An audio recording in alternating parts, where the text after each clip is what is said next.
Hi, I'm Avis Vincent. And I'm Alex Lamb. Welcome to CPSB-TV. This is our first show of the new school year. Today we'll talk to the sheriff about what happens when students make school threats. We're going to have a preview of the 2023 Sulphur football season. And only 2 schools in the whole district have a new ambulance simulator for EMT classes. We'll check them out.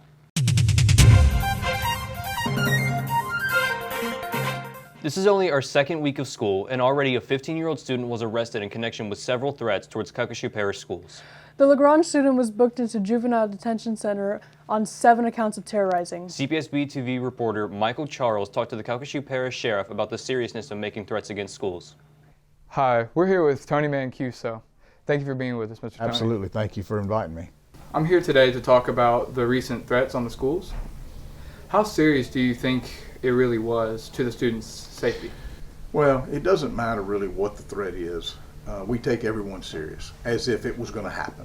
I think that's the mindset that we have to be in to keep our schools safe. So I was told that the student in question was arrested. That's right. What's the consequences that come with doing something like this? It could be from as little as probation to as severe as the young person's, what we call juvenile life in prison, which means up to their 21st birthday.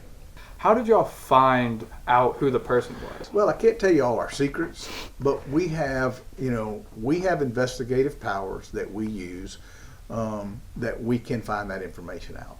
Whether it's through issuing a search warrant, whether it's issuing phone record search warrants. We have something called geofencing where we put parameters around to see what chatter was going on at that particular time. So there's just different types of, with technology today, we've invested a lot of money here at the Sheriff's Office to monitor these types of actions and threats to our community. What message would you have for the parents affected by the threat? We all make mistakes in our life, and hopefully those parents will take corrective action on their own.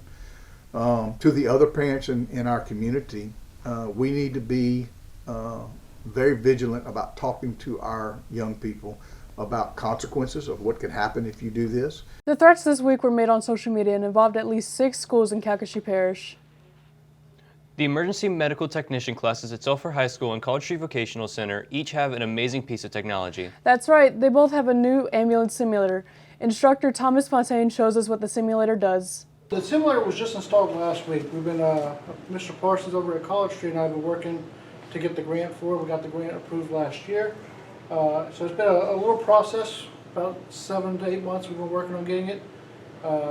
Like I said, it got installed last week. It's a really cool tool. It sits on airbags and it can move around and simulate road conditions, so when the students are inside, they know what it's like to be in an ambulance. With this class, we're trying to prepare the students for real-life applications and how they can better be prepared in the EMS field. With this simulator, this gives us as much of a realistic feel as we can without actually being on an ambulance. I like that it's like electronic, like it moves, like it's like you're in an actual ambulance. I think that's really cool.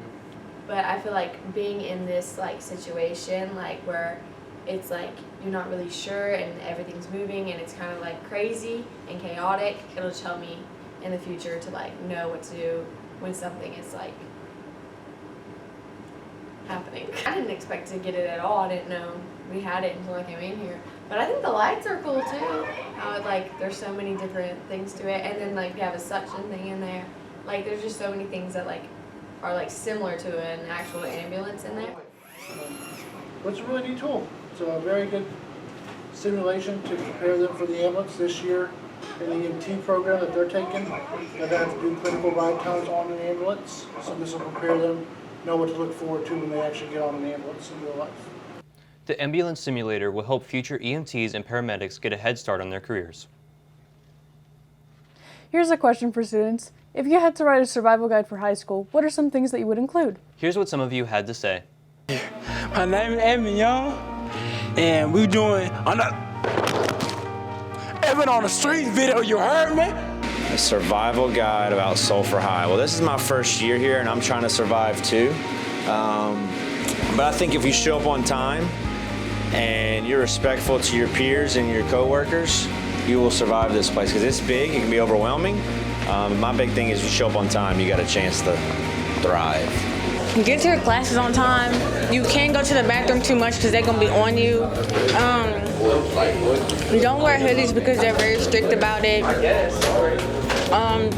And don't vape in the bathrooms because they're going to know. The best way to survive any class is go to class. Like, that's 90%. It's just showing up.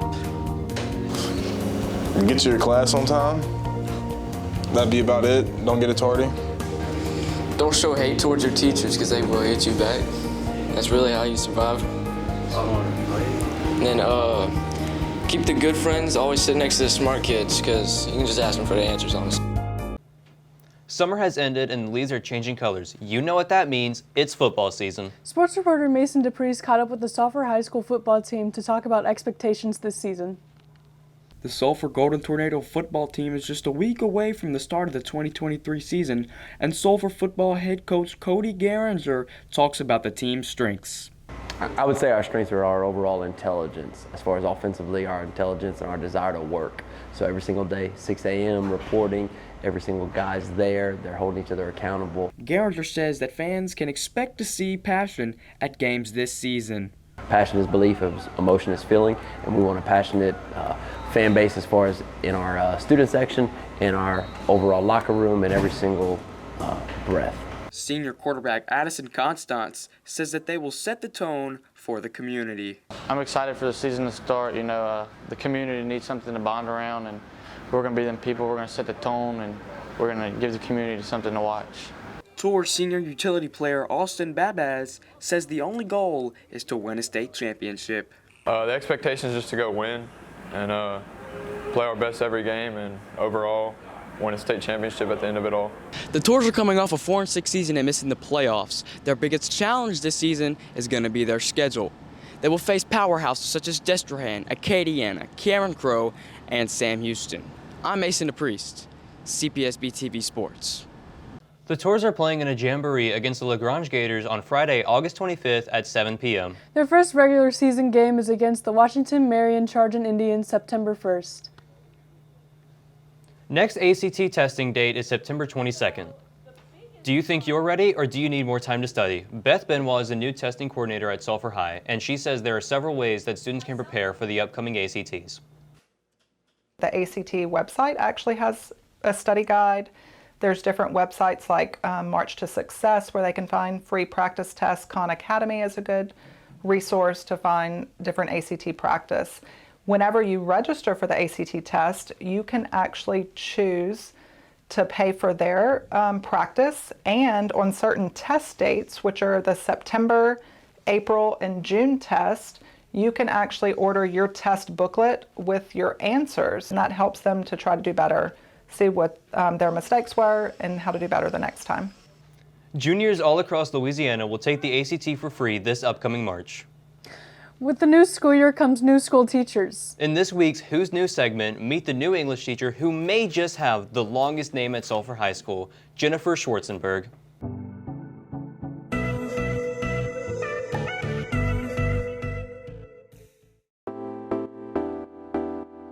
I graduated from Northwestern State University in 2018 with a bachelor's in psychology and addiction studies, and then I worked as an office manager in contracting for 6 years while I was finishing my bachelor's and getting my master's degree in school counseling.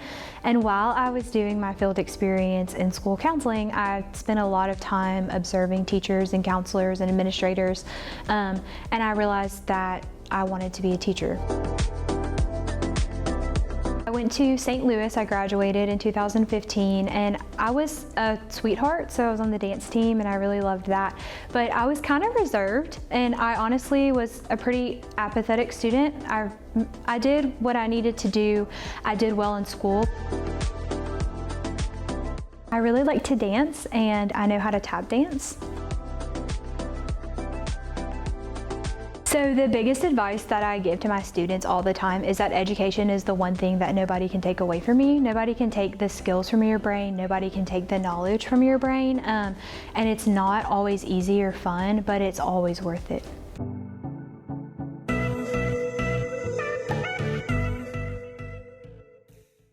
Ms. Schwartzenburg says her high school psychology class inspired her to study psychology in college. Knock, knock. Who's there? Bad teacher jokes. Bad teacher jokes who? No, wait, that was it. Oh. Bad teacher jokes. We asked various English teachers for their best English jokes. Let's see what they came up with. The past, present, and future all entered a shop together. It was tense. My friend said he is terrific friends with 25 letters of the alphabet, but he doesn't know why. My teacher avoids cliches like the plague. My teacher always says double negatives are a big no-no. A man was severely hurt when a pile of books fell on him. He only has himself to blame. Cats and commas have so much in common, and yet are so different. Cats have claws at the end of their paws, and commas have a pause at the end of their claws. What did one punctuation mark say to the other? Do you comma here often? Hey, I got one. What do you call a can opener that isn't able to open a can? A can't opener. Let's move on. We're going downhill fast. Now would be a good time to wrap up our show. That's all the time we have for today. Don't forget to follow us on all of our socials. We'll see you next time on CPSB-TV.